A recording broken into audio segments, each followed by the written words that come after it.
மாயாஜால பயணம். ஒரு அழகான ஊரிலே கண்ணன்னு ஒரு குட்டி பையன் இருந்தான். கண்ணனுக்கு கதைகள் ரொம்ப பிடிக்கும். ராத்திரி படுக்க போகும்போது அவனோட அம்மா அவனுக்கு கதை சொல்லுவாங்க.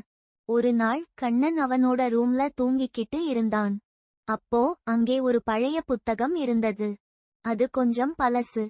ஆனா அதுல ஒரு வினோதமான வெளிச்சம். திடீர்னு அந்த புத்தகம் தானா திறந்துக்கிச்சு. அதுல இருந்து வெளிச்சம் வந்துச்சு. அதுல அழகான படங்கள் ஆடிட்டே இருந்தது. காடு, கோட்டை, நட்சத்திர பூச்சிகள்னு எவ்வளவோ இருந்துச்சு. கண்ணன் ஆச்சரியத்தோட அதை பார்த்தான். அப்புறம் என்ன ஆச்சு தெரியுமா?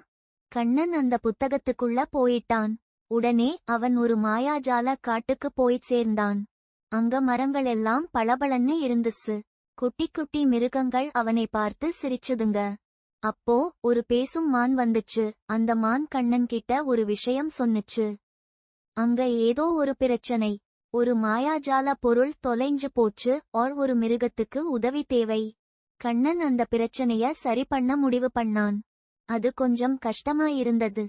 ஆனா கண்ணன் ரொம்ப தைரியமா, அன்பா முயற்சி பண்ணான். அந்த மானும் கண்ணனும் காட்ல எல்லா இடத்துலயும் தேடினாங்க. ஒரு புதர் செடில ஒரு வெளிச்சம் தெரிஞ்சது. அங்க போய் பார்த்தாங்க. அந்த மாயாசல பொருள் இருந்துச்சு. அத பார்த்ததும் மானுக்கு ரொம்ப சந்தோஷம். கண்ணனோட ரொம்ப ஜாலியா விளையாடுச்சு. கடைசியில கண்ணன் அந்த மிருகத்தோட உதவியோட அந்த சவாலை ஜெயிச்சுட்டான்.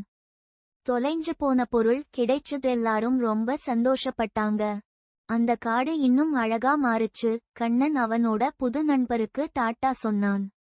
அவன் மறுபடியும் புத்தகத்துக்குள்ள வந்துட்டான். அந்த மாயாஜால உலகம் மறைஞ்சு போச்சு. கண்ணன் திருப்பியும் அவனோட ரூமுக்கு வந்துட்டான். புத்தகம் மூடி இருந்தது. கண்ணன் சந்தோஷம்